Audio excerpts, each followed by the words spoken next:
6 months ago, I investigated CryptoZoo, a scam created by Logan Paul and a team of criminals, and a dude named Jeff, which ultimately resulted in millions of dollars being stolen from fans. I was threatened with a lawsuit for exposing it, but ultimately, Logan Paul decided to thank me instead for his public undressing and announced a $1.8 million refund to the. If you guys know, 6 months ago, CoffeeZilla made a video about Logan Paul NFT called CryptoZoo, and how he scammed his fans and investors out of $1.8 million. That's a lot of money, it's nothing to be playing around with, $1.8 million. I'm like, he has to pay that back somehow. Some way, somehow, after, what he has done. He needs to pay for his crimes. CryptoZoo.co. I am so excited about this project. It's so fun. It's a really fun game that makes you money. A fun game that earns you money? How much did you guys make from CryptoZoo? I lost around $50,000 in CryptoZoo. I lost $40,000. I lost around $15,000. I lost $25,000. $120,000. $500,000 Australian, which is $500,000 in CryptoZoo. Shut up! No, you haven't! After that banger of a video, Logan Paul made 3 different videos, but we'll be focusing on the last one because, the other ones have been deleted. There's other playbacks, so the last one is the most important, where he apologizes to CoffeeZilla. CoffeeZilla is not a criminal. I called him, I apologized. My initial response to his series was that of fire, an ego flare, whatever it is, pride. I'm a fighter at heart, and I was defensive because I know I never scammed anyone with this project. I never made any money, never sold any tokens, and I only had the best intentions going in. But the fact is that suing CoffeeZilla is not going to help CryptoZoo holders, so I do need to focus my attention where it should be, which is on fans and supporters of me. You guys mean the world to me, so I'd like to announce my 3-step plan moving forward.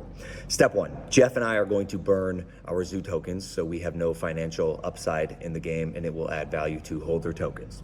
Step 2, we want to offer a rewards program for players who are disappointed in the status of the game. So essentially you're gonna be able to burn your base egg or your base animal for the mint price, which was 0.1 ETH or the equivalent in BNB. I am personally committing 1,000 ETH to this, which is about $1.3 million right now for players who want to get out. And then step 3, obviously finish and deliver the game as outlined in the white paper by completing the egg bridge from ETH to BSC for base animals and base eggs, completing the marketplace, and obviously completing the releasing your animals into the wild to accrue your yield function. That's kind of like the whole gist, just him saying that he's going to pay back everyone, and that's where everything left off. Happy dandy, everybody's gonna get paid back their money, and there's gonna be sunshines and rainbows, stuff like that. Everybody's gonna be happy, everybody's gonna be dandy. That's what we thought. And 6 months later, which is now, the money still has not been returned. And this is where CoffeeZilla video comes into play, where he reaches out to Logan. And, he never responds. He reaches out to him, 3 times in a row. And it was only until the 4th time that his lawyer responded to him. So not Logan Paul, but his lawyer. His lawyer is the one that responded to CoffeeZilla, not Logan Paul at all. Which says, we represent Logan Paul. Mr. Paul has informed us of our outreach of the status of CryptoZoo eggs buyback. Mr. Paul remains committed to this process. We are working with Mr. Paul to evaluate the best way to achieve his goal. In this meantime, please direct our attentions any further inquiries to Mr. Paul. Thank you for your patience and understanding. Practically meaning there is no proper way of paying back people. And during that, Logan Paul had gotten a class action lawsuit from Texas, and since the class action lawsuit was from Texas, Mastermind Logan Paul tried to dismiss the case by saying there's no personal jurisdiction with him and Texas, meaning there is no relationship with Texas and him. He doesn't live there, he never hired anyone from there. He has done nothing with Texas, no business, no nothing in general, nada. Nothing. No, just like Uncle Ruckus, no relationship. It's like you call him Uncle Ruckus, but he's not your uncle. So there's no relationship, there's no bloodline relationship or anything like that. No family relationship. No nothing. You know, they just call him Uncle Ruckus because they call him Uncle Ruckus, which we don't know why. And over here, Henry Resilient explains it a lot more better. He explains it a lot more better than whatever I could.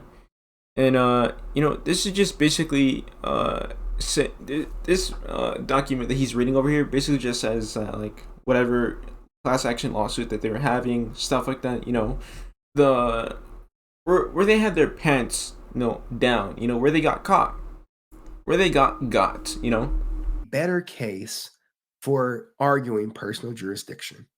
All right. Defendants do not deny one of their CryptoZoo agents, contractors, or employees could have reached out to people or been employed in Texas. All right. Additionally, here we go. Plaintiffs have discovered other connections that the defendants have in Texas related to CryptoZoo. Like, this shit is wild. Wild. Wild, wild, wild. Here's the nail in the coffin. Defendants, other CryptoZoo affiliates hired Nick Goodman and Andrew Goodman from Austin, Texas. Got they ass. This is, people don't know. They like, what the hell does this mean? I'm like, yo, they got him. This is it. Hey, you who hired him? And then they like, hey, they're gonna take pictures right there. You like, God damn, that's 4K. If I ever saw 4K. Hey, we got Nick, who's a web architect and developer, and he oversaw the stud farm for CryptoZoo. And we have our guy Andrew over here, who's also an architect and developer from Austin, Texas. And he's your zoology explorer.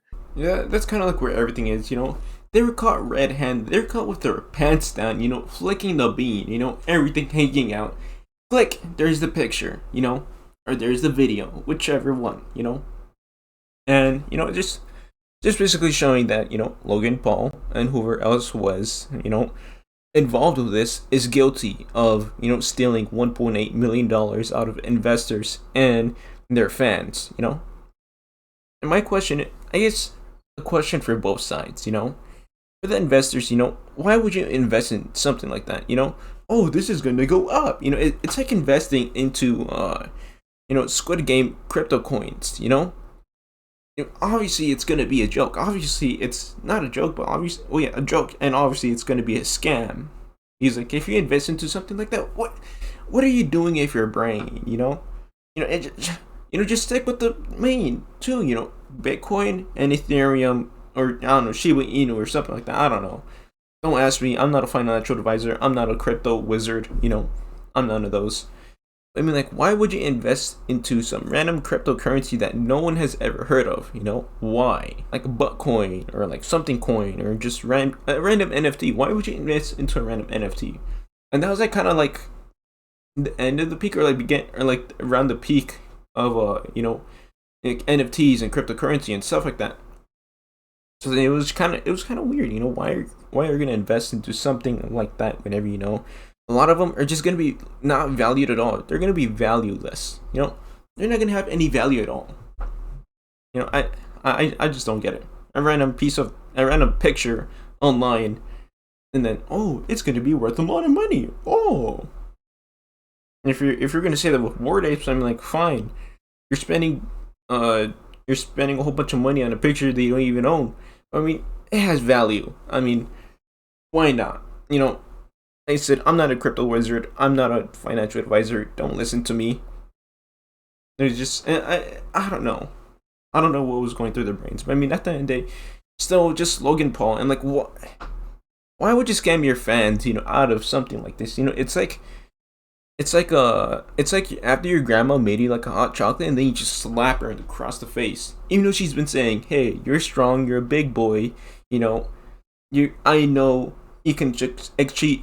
I know you can achieve success. I know you are a good, big human being, a big, strong boy.